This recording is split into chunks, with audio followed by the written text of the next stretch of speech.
Eh bien bonjour à tous, je fais cette vidéo aujourd'hui pour parler d'un sujet qui fâche en ce moment, c'est celui des retraites.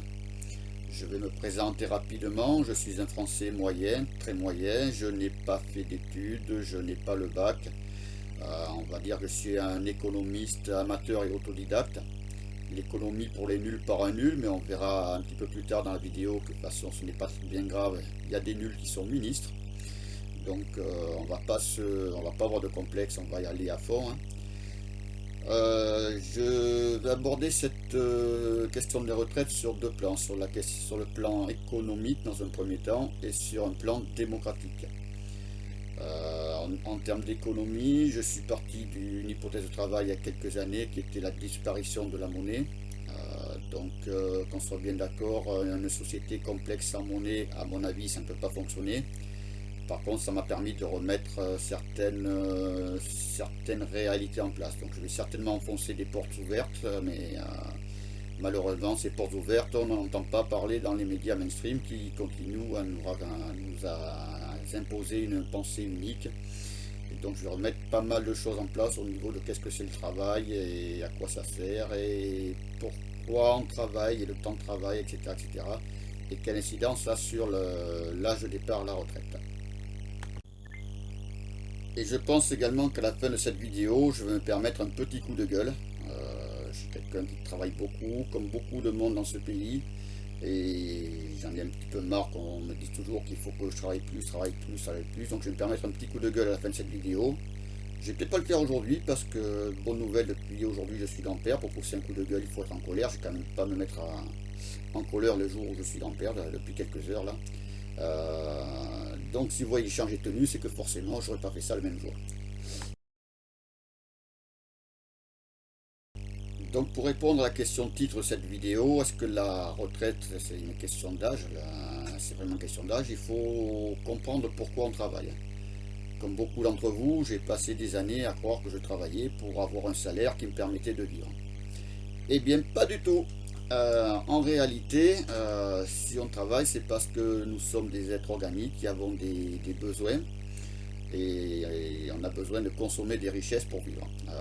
Et ces richesses, il faut que nous les produisions d'une façon ou d'une autre. Et forcément, ça se réalise par le travail. Donc quand je vais travailler, c'est pas pour obtenir un salaire, c'est pour produire une richesse qui va être utile, soit à moi directement, et dans une société complexe, c'est de moins en moins le cas, soit à mon voisin qui lui va travailler également pour produire des richesses qui vont m'être utiles à moi. Le salaire dans tout ça, c'est juste une masse monétaire, la monnaie étant l'outil qui permet d'échanger les richesses qui sont produites, qui sont quelquefois produites par quelqu'un que je ne connais pas, que je ne rencontrerai jamais. Donc la monnaie est l'outil utile, on va dire, pour pouvoir mesurer un petit peu tous les échanges des marchandises issues du travail. Donc quand on a un projet de société, si on veut le réaliser, il faut travailler. Donc, si on veut nourrir tout le monde, si on veut loger tout le monde, soigner tout le monde, apporter de l'énergie à tout le monde pour que tout le monde puisse se chauffer correctement, il faut qu'il y ait des gens qui travaillent pour produire les richesses nécessaires. La question, ça va être un petit peu de comment on va répartir ce travail. Donc le projet de société, c'est ça, c'est qu'est-ce qu'on va vouloir produire, quel niveau de vie on va vouloir pour nos concitoyens, et de là, quel temps de travail moyen par personne sur une vie ça va impliquer. Donc actuellement, la question qu'on peut se poser, c'est est-ce qu'on est capable de produire toutes les richesses nécessaires pour répondre à un projet de société qui est de donner un niveau de vie digne à tout le monde. Est-ce qu'on est capable techniquement de nourrir tout le monde, loger tout le monde, soigner tout le monde, éduquer tout le monde, etc., etc., et leur procurer un minimum de loisirs. Techniquement, on en est tout à fait capable. Est-ce qu'on le fait? Ça, c'est une autre paire de manches. Alors, ce projet de société, on peut très bien décider de travailler plus pour l'améliorer. Il y a de bonnes raisons de travailler plus dans notre société. Si, par exemple, on veut relocaliser la production du paracétamol qui est en rupture actuellement, si on veut passer à des modèles de production moins polluants, par exemple en agriculture, passer sur du bio, au lieu d'utiliser des cultures, des moyens de culture polluants, Si on veut avoir plus d'enseignants dans les écoles pour avoir des classes plus petites, des effectifs plus réduits et des meilleurs apprentissages, si on veut plus de soignants, si on veut plus de policiers, tout ça sont des bonnes raisons de travailler plus. Par contre, quand M. Macron nous dit il faut travailler plus pour produire plus de richesses, lesquelles on n'en sait rien, mais qui vont forcément avoir un impact environnemental, et pourquoi? Pour générer plus de cotisations qui vont permettre de payer des retraites et permettre donc aux retraités d'obtenir des retraites, enfin des richesses qui elles sont déjà produites. Là on marche sur la tête, pour avoir un raisonnement comme ça, il faut vraiment avoir fait des études. Donc voilà, comme je disais, il y a des bonnes raisons de travailler plus, mais pas celle-là.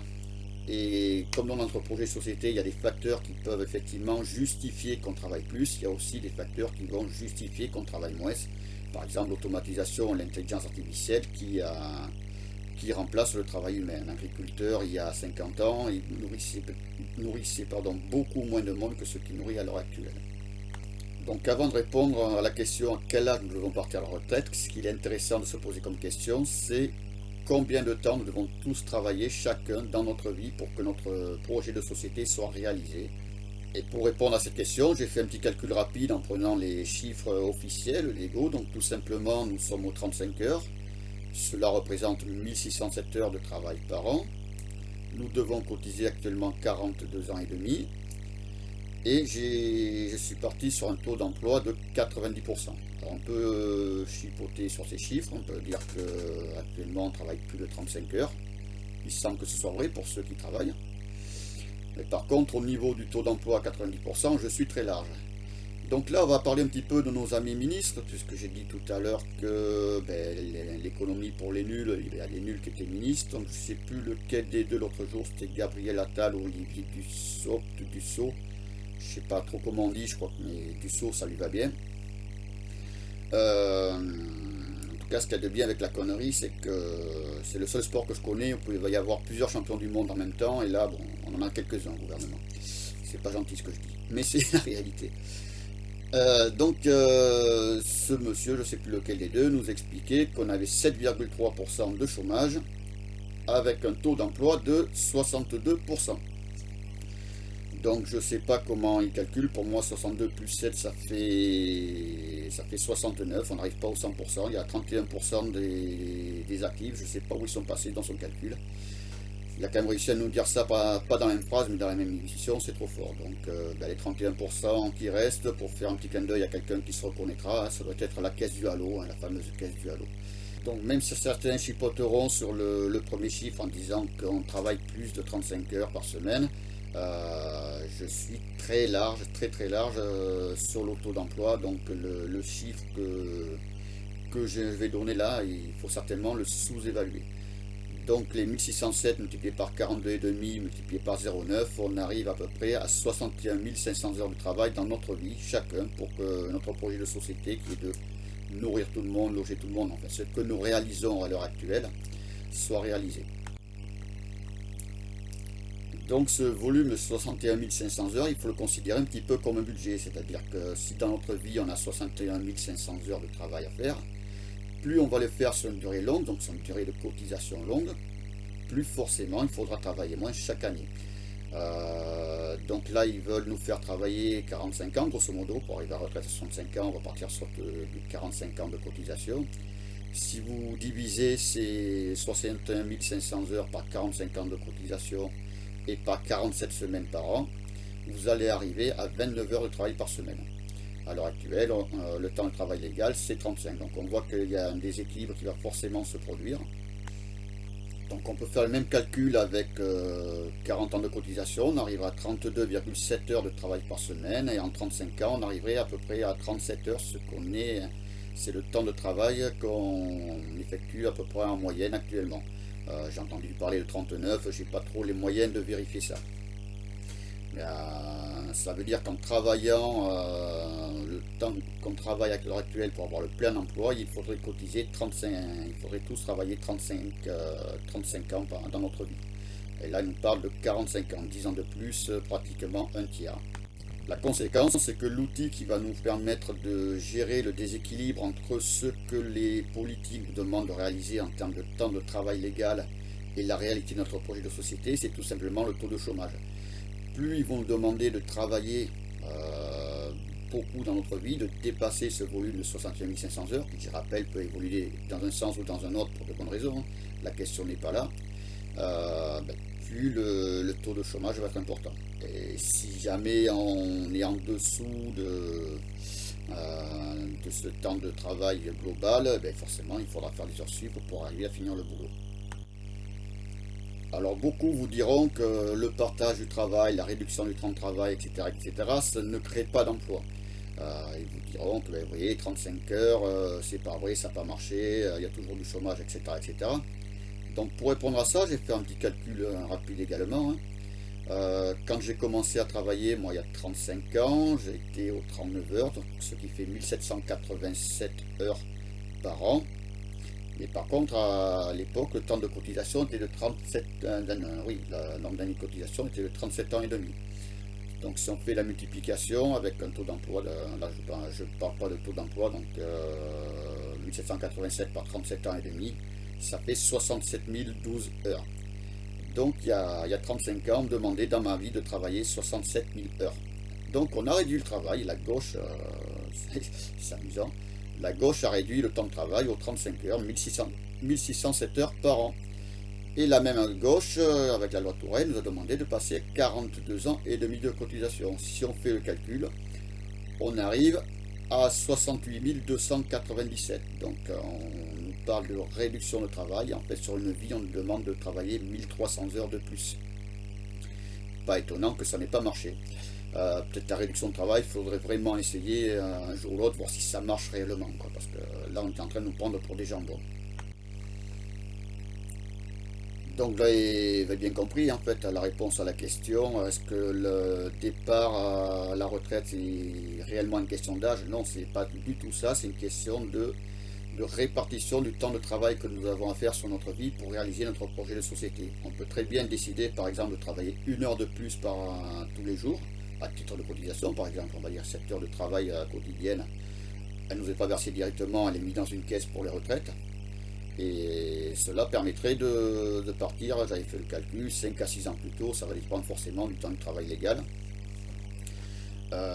Comme on peut décider effectivement que dans la mesure où on vit plus longtemps en pleine forme, paraît-il, moi j'ai un petit peu mal au dos déjà à mon âge, on va travailler jusqu'à 65, 70 ans, mais dans ce cas-là, effectivement, on aura un budget de travail annuel qui sera moins important, et on peut descendre par exemple à 4 jours de travail par semaine ou 3 jours de travail par semaine, et augmenter si jamais un jour on décide de mettre plus de profs, de mettre plus de soignants, mettre plus de flics dans les rues, de mettre des normes environnementales qui impliquent plus de travail, etc. Là, c'est le genre de choses auxquelles je ne suis pas fermé. Et je ne suis pas fermé non plus au fait que des gens puissent avoir des projets de vie différents les uns des autres, et que certains puissent avoir envie de travailler plus pour gagner plus, mais que d'autres se disent, moi si je travaille 1 ou 2 jours par semaine et me contenter de sobriété, ça me va aussi. On en parlera certainement plus tard. Donc là, sur ces quelques calculs rapides, un petit peu simplistes, on va dire, effectivement c'est mathématique, ça n'est pas aussi simple que ça, là, le temps de travail va pas s'ajuster aussi facilement que ça, il y aura forcément des volants d'heures supplémentaires qui vont devoir intervenir par un moment ou d'autre, et des périodes de chômage un petit peu pour tout le monde. Mais par contre, il n'y a pas de limite à l'imagination, on va dire, dans le choix de la répartition du travail sur une vie. Là, j'ai joué sur le temps de cotisation et sur le temps de travail hebdomadaire. On pourrait par exemple imaginer qu'on ait 1, 2, 3 semaines de congé supplémentaires dans sa vie pour travailler moins. C'est dans ce cas-là, peut-être travailler plus la semaine ou travailler plus en termes de nombre d'années. On peut imaginer des années sabbatiques. On pourrait imaginer un temps de travail dégressif, c'est-à-dire qu'effectivement, les seniors qui sont en forme vont demander de travailler un petit peu plus longtemps, mais à mi-temps. On peut le voir de façon dégressive sur toute une vie, par exemple. Les jeunes qui sont en forme, qui ont besoin d'argent pour construire leur vie, pourraient travailler 50 heures, puis tous les 10 ans, on en baisserait de 10 heures par semaine. On pourrait imaginer un bonus pour la pénibilité, moins d'heures de travail, etc. etc. Donc le champ des possibles est infini, on va dire. Donc le discours unique et simpliste qui nous dit comme on vit plus longtemps, il faut travailler plus longtemps, c'est des bobards, c'est des pipeaux. C'est en fait toutes ces questions de temps de travail, de monde de matière, d'âge de départ à la retraite, etc. etc. 32 heures, 35 heures, 60 ans, 65 ans, ça n'a aucune justification économique.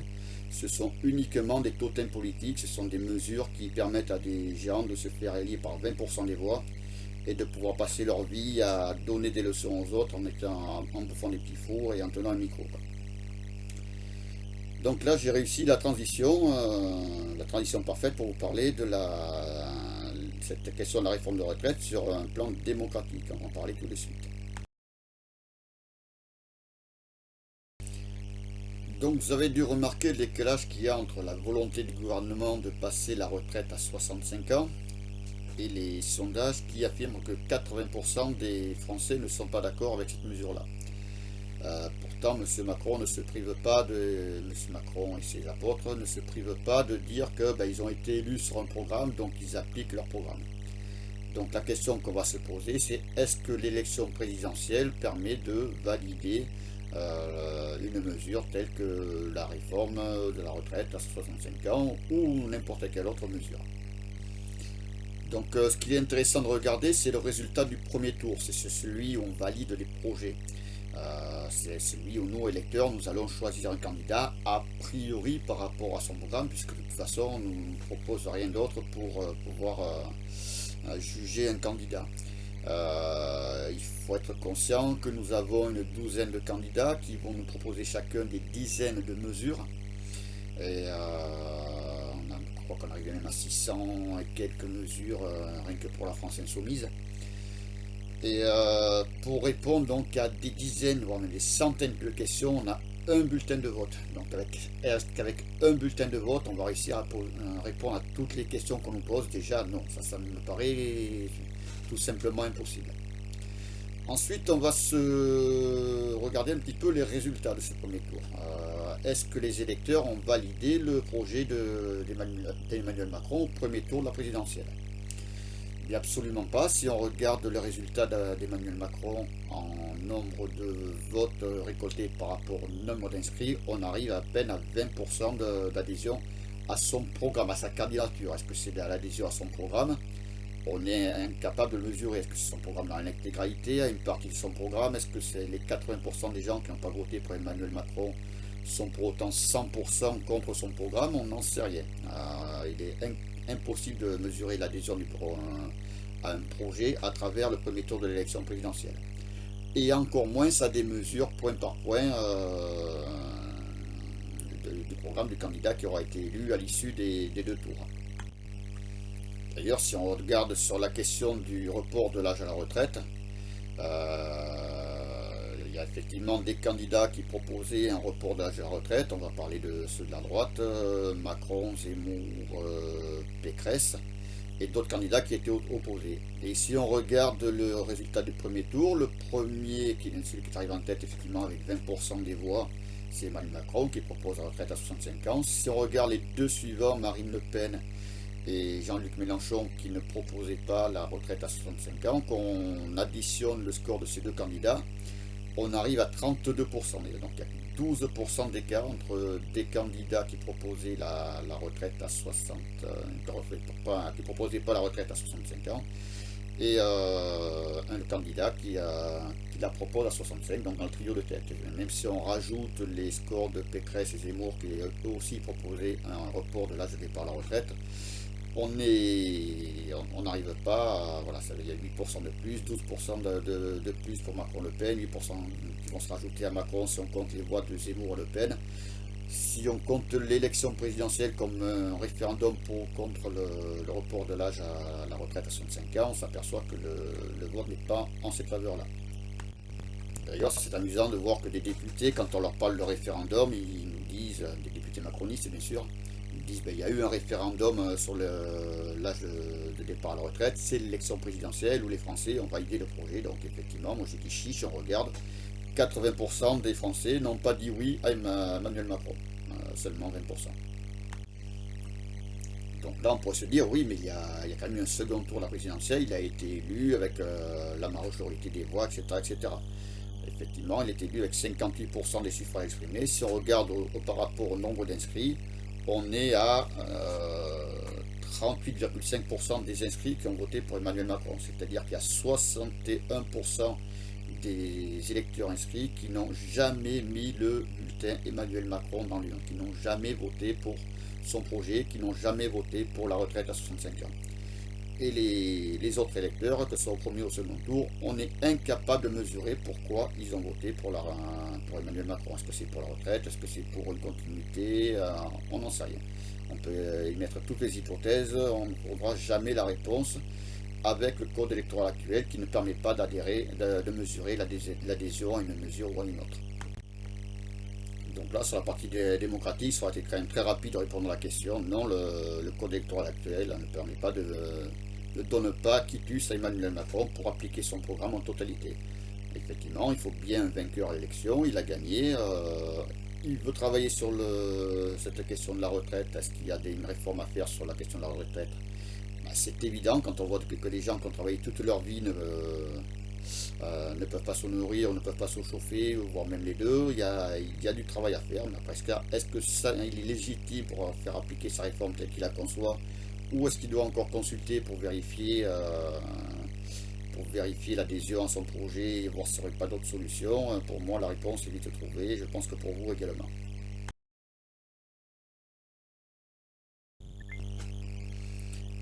Donc je vous avais promis un petit coup de gueule en fin de vidéo, le moment est arrivé. Donc je vous rassure, je ne vais pas me mettre à crier devant mon micro, ça serait perdre toute contenance. Hein. Enfin, je vais essayer d'éviter. Ce coup de gueule, il est à l'intention des politicards de tous bords, de gauche comme de droite. De toute façon, on voit pertinemment que quand ils sont au pouvoir, c'est exactement la même chose. Et moi, en tant que Français moyen, je ne suis pas de gauche ou de droite. Il y a des moments avec mon bulletin de vote, je voudrais dire oui à des gens de gauche, ou oui à des gens de droite, ou leur dire non. Et c'est pas qu'un bulletin de vote que je vais pouvoir choisir. Ce sont des gens plus complexes que gauche ou droite, et il va falloir changer de façon de nous poser des questions pour s'en rendre compte. Donc ça, c'est déjà une chose. Pour me présenter un petit peu plus, je travaille depuis 32 ans. Je ne suis pas un Français cynique, feignant, ni un Gaulois réfractaire au changement. Au contraire, le changement, je l'attends, à commencer par un changement de gouvernance. Donc depuis 32 ans, j'ai beaucoup bossé. J'ai fait les 35 heures en 2 jours, j'ai travaillé 9 semaines d'affilée sans un jour de repos. Malgré plusieurs aventures et mésaventures professionnelles, j'ai réussi à travailler tous les mois depuis juin 90 jusqu'à qu'on se fasse confiner, où forcément ça a été un petit peu plus compliqué. Pendant pratiquement 20 ans, j'ai pas réussi à prendre les 5 semaines de congé. Quand j'étais en CDI, déjà, c'était pas évident. Alors quand j'étais en intérim, je ne vous dis pas, 2 missions pardon, de 9 mois d'affilée sans un jour de repos. Les 2 fois, j'ai eu le culot de prendre une journée de congé. J'ai pris un coup de pied au cul.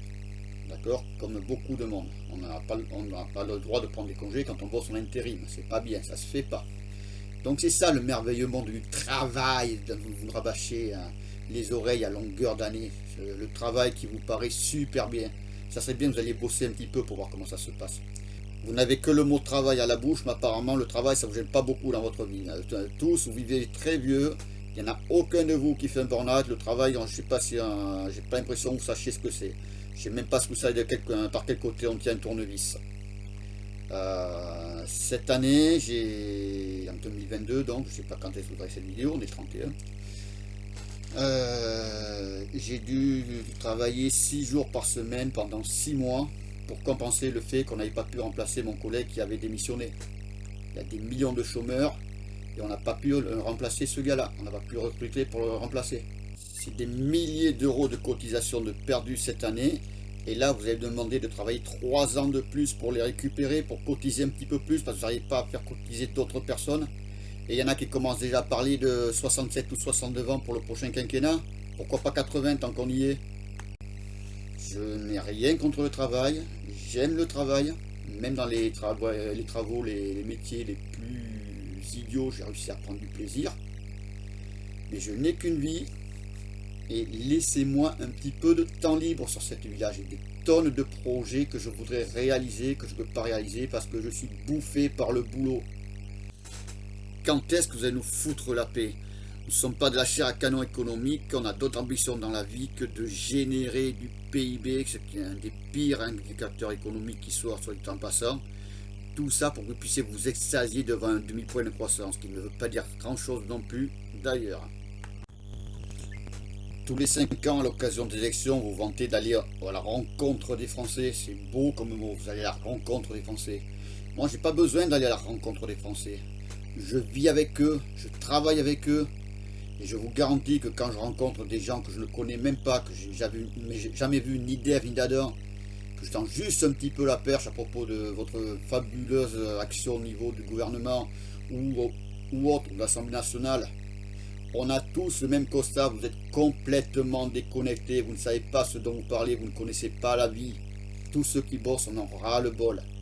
Le mouvement des Gilets jaunes, c'était un mouvement d'un ras-le-bol, des gens qui bossent, pas à peu près bien passé pour vous. J'ai peur qu'à continuer à faire monter la colère comme vous le faites, la prochaine fois que ça va arriver, ça va être très difficile. Il pourrait y avoir des morts, et comme d'habitude dans ces cas-là, les gens qui meurent, c'est pas ceux qui ont mérité. D'ailleurs, personne ne mérite de mourir, heureusement, j'espère. Donc, au lieu d'encore une fois emmerder les gens qui bossent en leur demandant de travailler encore un petit peu plus, trouver de vraies solutions pour améliorer ce marché du travail. Je suis tout à fait d'accord pour dire qu'il faut des réformes. Des gens qui ont bossé toute leur vie, qui ne peuvent pas se nourrir ou se chauffer, qui doivent faire le choix entre les deux. Des gens qui bossent, qui dorment dans leur bagnole, ça suffit. Donc trouver des solutions pour que les gens qui bossent, ça donne envie à ceux qui ne bossent pas. Que pour quand on rentre de bosser, on soit content de sa journée, qu'on se dise enfin j'ai bossé, ça sert à quelque chose. Et pas se retrouver à être crevé, sans un sou à la fin du mois, et se dire mais pourquoi je bosse, est-ce que c'est pas l'autre qui a raison? Donc des solutions, il y en a des tonnes. Alors si des idées vous n'en avez pas, peut-être que dans vos grandes écoles, vous avez fait de brillantes études, on ne vous a pas donné d'idées. Dites-vous bien que chez les Français moyens, il y en a des idées. Faites un appel à projet, vous allez en trouver. Il y a plus de talent chez les Français moyens que chez les soi-disant élites. Et qu'on soit bien d'accord, je ne jette pas la pierre à ceux qui ne travaillent pas. Je comprends tout à fait que pour travailler actuellement, il faut beaucoup d'abnégation. Parce qu'il y a le nombre de fois on se dit, mais à quoi ça sert? Mais qu'est-ce que je fais là? C'est quand même hallucinant. Et j'ai quand même eu des métiers intéressants dans ma vie. Je n'ai pas à me plaindre. Comme je l'ai dit plus tôt dans cette vidéo, je conçois tout à fait qu'il y a des gens dont le projet de vie n'est pas de travailler comme des fous toute leur vie, qui préfèrent se contenter de la sobriété, de travailler moins. Je ne vais pas jeter la pierre à ces gens-là. Mais par contre, continuez comme vous le faites à demander à ceux qui bossent de travailler encore plus. Ils commencent à en avoir à le bol. Foutez-nous la paix, un point c'est tout. Avec votre obsession de faire des économies, vous avez tout détruit. Vous avez détruit l'éducation, vous avez détruit les hôpitaux, vous avez détruit la police, tous les bâtiments publics, enfin les plus anciens. Vous n'êtes même pas capable de les entretenir, alors qu'il y a des dizaines, voire même des centaines de chômeurs qui pourraient venir pratiquement à pied pour reprendre ce fameux lycée dans Seine-Saint-Denis, qui est dans un état lamentable, comme beaucoup de bâtiments publics. Il y a du boulot de partout, il y a des gens qui sont surbookés de partout, et vous n'êtes pas capable de faire autre chose que de payer des gens rien faire, ou de les payer à travailler. Il va falloir que ça cesse tout ça. Il y en a plein le dos. Tout part en cacahuète dans ce pays et c'est votre responsabilité. Ça fait des décennies que vous êtes au pouvoir et vous ne changez rien, vous n'améliorez rien, vous empirez tout. Donc il va falloir arrêter, trouver des solutions et arrêter ces conneries de vouloir nous faire travailler toujours plus, toujours plus, toujours plus. On nous parle de réduction de travail, j'en ai déjà parlé dans la partie économique, je ne vais pas en reparler maintenant, mais foutez la gueule du monde, le partage du travail, ça n'a jamais été fait, ça n'a jamais été essayé. Donc maintenant, trouvez une solution pour que les gens qui ne travaillent pas puissent venir me filer un coup de main, que je puisse profiter de mes week-ends, de mes soirées, que je puisse avoir des vraies vacances. Et après ça, on reparlera peut-être travailler plus, si on a vraiment besoin de travailler plus. Là, c'est au jour-là, on pourra en reparler.